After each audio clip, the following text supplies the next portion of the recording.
जब सुने के होई भोजपुरी गाना बस बजे के चाही गाना।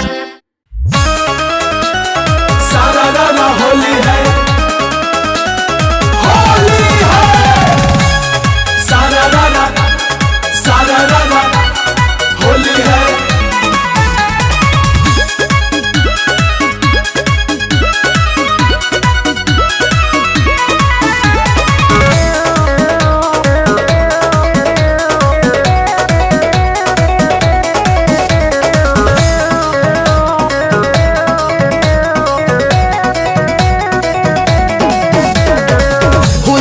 आइल बानी ससुरारी करतनी कहे जीजाजी बरियारी। जीजा में साली के हक होला आधा, जीजा में साली के हक होला आधा।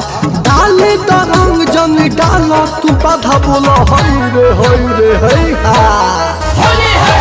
होली खेले आइल बानी ससुरारी करतनी कहे जीजाजी बरियारी। हम बानी कुमार जानी नाच सलवार, फिर चीज के न हमसे उम्मीद कीजिए। गाल पर गुलाल भल घास लिए जीजा, लहंगा में डाले के न जीत कीजिए। गाल पर गुलाल भल घास लिए जीजा, लहंगा में डाले के न जीत कीजिए।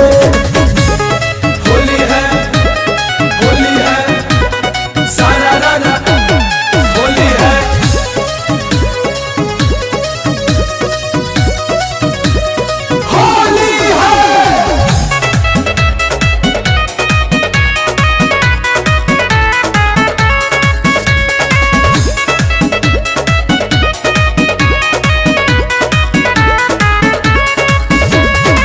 बात मन जीजा जानी कर छेड़ा खानी, चोली के न डोरी खोली भली पानी पानी। लेके गुलाल दे हम गाली में घास, लेके गुलाल दे हम गाली में घास। आ लहंगा से ठोपे ठोपे चुबे लगी रस बोला हई रे हा। बात मन जीजा जानी कर छेड़ा खानी, चोली के न डोरी खोली भली पानी पानी। जानकारी हाथ बात तनी सीखी संस्कार, काम घर को जो होता है रीत सीखिए। गाल पर गुलाल भले घास लिए जीजा, लहंगा में डाले के न जीत कीजिए। गाल पर गुलाल भले घास लिए जीजा, लहंगा में डाले के न जीत कीजिए। सारा राना होली है, होली है। सारा राना होली है।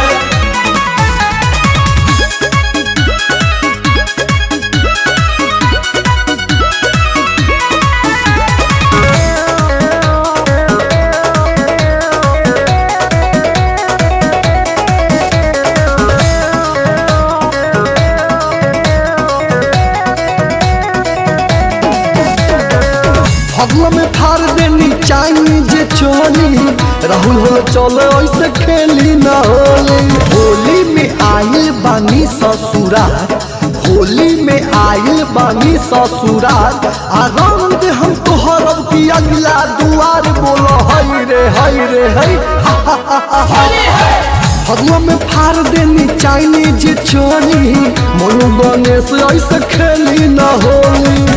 देखली है नीतीश बड़ी आवत खिस, जन जाई है नीतीश जन किस लीजिए। गाल पर गुलाल भल घास लिए जीजा, लहंगा में डाले के न जीत कीजिए।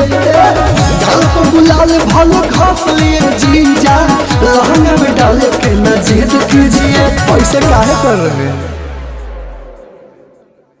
जीजा में साली के हक होला आधा, डाले तो रंग जन डाला तू बाधा बोला हई रे हई हा।